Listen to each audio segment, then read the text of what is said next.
Happy birthday to you. Happy birthday to you.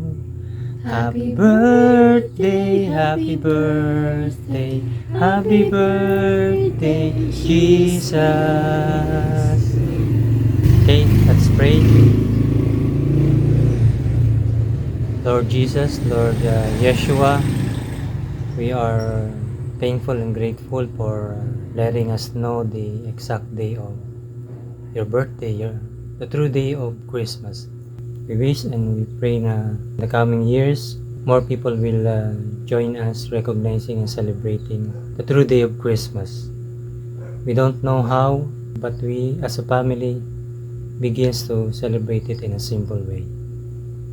We thank you and we recognize you that once in the history of the world you were born in a manger, showing a true humility for us.